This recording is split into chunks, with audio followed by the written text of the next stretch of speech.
بشع زيني قصة ماضي بتذكريني، قصة من الدنيا أجمل وأروع، أنا رح أقولها وانت اسمعيني. إجا ظالم عهوني أرضي يزرع،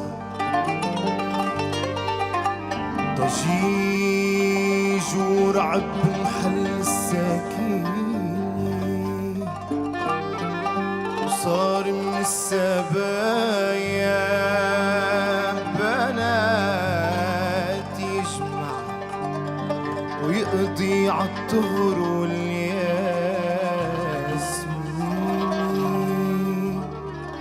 وقف ضده شاب من غير مقلع، وزلزل تحته القلع المتيني، بحث عنه اللعين بكل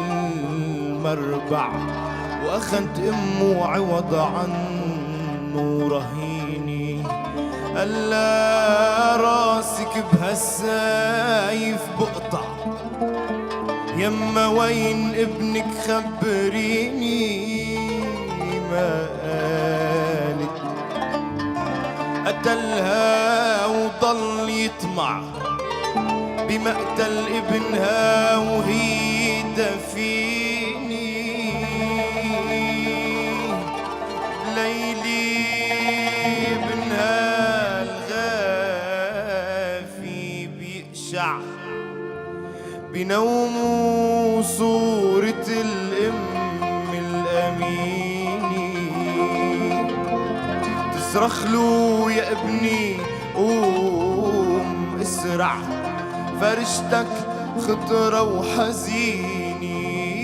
وعيب لهفي وبالمال الفجر يطلع،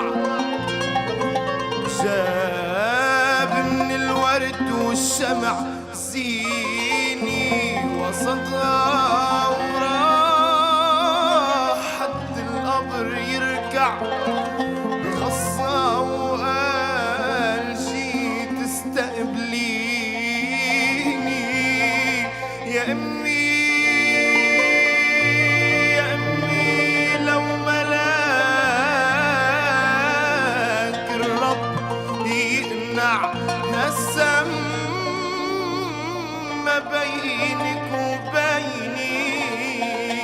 سنيني حكي صوت الحنوني وقال اسمع يا ابني يل بعدك بقلبي وحنيني دخيلة، لا بقى عالبيت ترجع لأنه الظالم احتل المدينة، وشعل فرشتك والبيت زعزع، ولما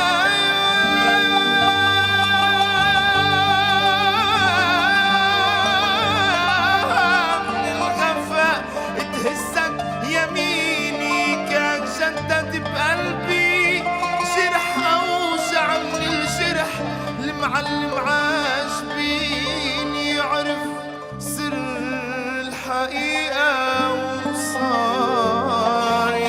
يدمع بغصة، وقال يا أمي ارحميني، علي سهرة